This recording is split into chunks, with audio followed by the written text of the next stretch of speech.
একটা ভয়ানক ডাইনি হঠাৎ করে একটি গুহার মধ্যে ডিম পারে। সেই ডিমটা গুহার ভিতরে রেখে ডাইনি তাড়াতাড়ি বেরিয়ে খাবারের সন্ধানে বেরিয়ে যায়। তখনই সেই রাস্তা দিয়ে যাচ্ছিল টুনির ছানা টিঙ্কু।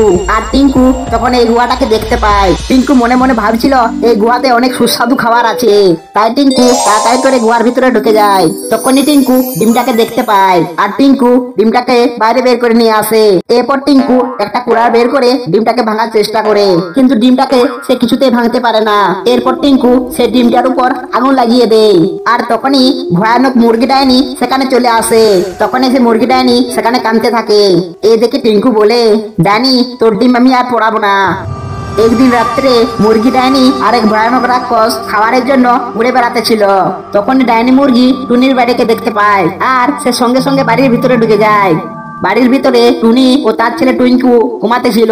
সে সময় ডাইনি মুরগি সেখানে চলে আসে। ডাইনি মুরগি এসে দেখে টিঙ্কু আর টুনি ঘুমাচ্ছে। তাই ডাইনি মুরগি টিঙ্কুকে তাড়াতাড়ি করে খেতে শুরু করে। তখনই টিঙ্কু যন্ত্রণায় চিৎকার করতে থাকে।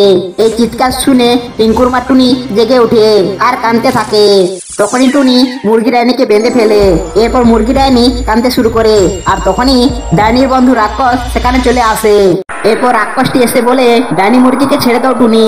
তখন টুনি বলে, আমি ডাইনি মুরগিকে ছেড়ে দিতে পারি যদি আমার ছেলে টিঙ্কুকে জীবিত করে দেয়। একদিন টিঙ্কু আর টুনি খাবার সন্ধানে বাইরে যেতে থাকে। যেতে যেতে হঠাৎ তারা একটা নাগমণি দেখতে পায়।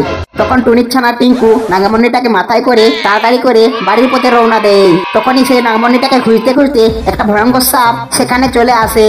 সাপটা নাগমণিটাকে দেখতে না পেয়ে সেখানে কান্নাকাটি করতে শুরু করে। তখনই সেখানে একটা ভয়ঙ্কর রাক্ষসী চলে আসে।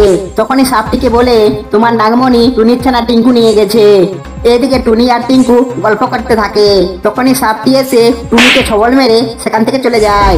আর এদিকে টুনি বিষে নীল হয়ে সঙ্গে সঙ্গে সেখানেই মারা যায়। আর এদিকে টিঙ্কু অনেক কান্নাকাটি করতে শুরু করে।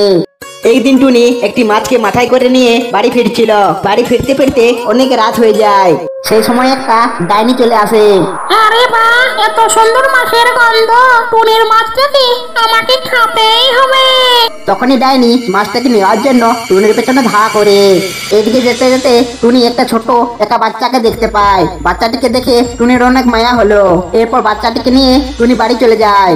বাড়িতে এসে টুনি বাচ্চা আর মাছটিকে রেখে একটা বটি আনতে যায়। আর তখনই বাচ্চার থেকে ভয়ঙ্কর ডাইনির রূপ নেয়। আর ডাইনি তখনই সেই মাছটাকে খেতে লাগে। একদিন টিঙ্কুর মা বাবা অনেক অসুস্থ। এদিকে টিঙ্কু তার মা বাবাকে বলে, তোমরা চিন্তা করো না, তোমাদের ছেলে টিঙ্কু আছে তো, আমি এখনই বাজার থেকে গিয়ে ওষুধ নিয়ে আসছি। টিঙ্কু তার মা বাবাকে বলে বাড়ি থেকে বেরিয়ে যায় ওষুধ কেনার জন্য।